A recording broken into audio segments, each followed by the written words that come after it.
प्रसिद्ध लोक और भक्ति गायिका मैथिली ठाकुर, जिनकी आवाज में एक अलग ही जादू है, अब वो राजनीति की दुनिया में कदम रख चुकी हैं।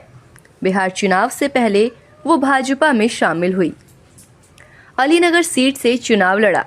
आज चुनाव परिणाम आने पर उनके राजनीति सफर का भाग्य तय होगा।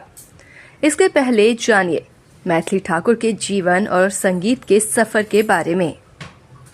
मैथिली ठाकुर आखिर हैं कौन? आपको बता दें, मैथिली ठाकुर का जन्म 25 जुलाई 2000 को बिहार के मधुबनी जिले में हुआ था। उनके पिता रमेश ठाकुर और माता भारती ठाकुर दिल्ली में रहते हैं, जो शिक्षा क्षेत्र से जुड़े हुए हैं। गायिका का बचपन से ही संगीत के प्रति रुझान था।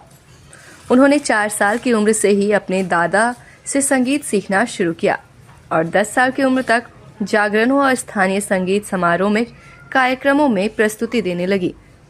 मैथिली की संगीत यात्रा 2011 में शुरू हुई, जब वो जी टीवी में प्रसारित होने वाले लिटिल चैम्प्स नामक एक रियलिटी शो में दिखाई दी। इसके बाद साल 2017 में गायिका ने राइजिंग स्टार के सीजन 1 में ओम नमः शिवाय गाया, जिसने उन्हें पहचान दिलाई। इसके बाद उन्होंने होली रे रसिया, हरि नाम नहीं तो जीना क्या, महिषासुरमर्दिनी स्तोत्रम से लोगों के बीच बेहद लोकप्रिय हो गई। आज गायिका अपने छोटे भाइयों ऋषभ और अयाची के साथ मिलकर भक्ति गानों के साथ बिहार की लोक संस्कृति को भी गाने के जरिए बयां करती हैं। संगीत जगत में नाम कमाने के बाद मैथिली ठाकुर ने राजनीति में आने का सोचा। बिहार चुनाव से पहले उन्होंने बीजेपी के बिहार प्रभारी विनोद तावड़े और केंद्रीय मंत्री नित्यानंद राय से मुलाकात की थी।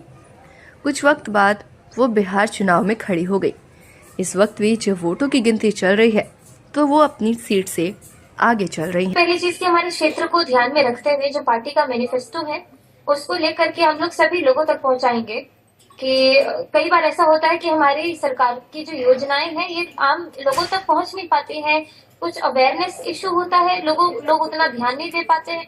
लेकिन मेरा ये काम होगा कि हर एक घर तक सरकार की बात पहुंचे, हमारी पार्टी की बात पहुंचे कि उनके लिए क्या क्या चीजें हमारी पार्टी कर रही है, तो उसको सुचारू रूप से काम करवाना।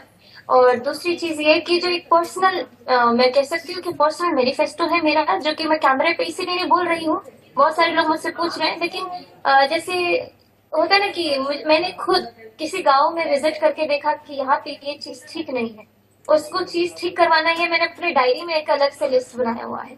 अब उसको मैं कब कितने दिनों में पूरा करूंगी, ये मेरे लिए भी चैलेंजिंग है, क्योंकि ये मेरा पहला टर्म है एक विधायक के रूप में, एक नया जीवन है मेरा।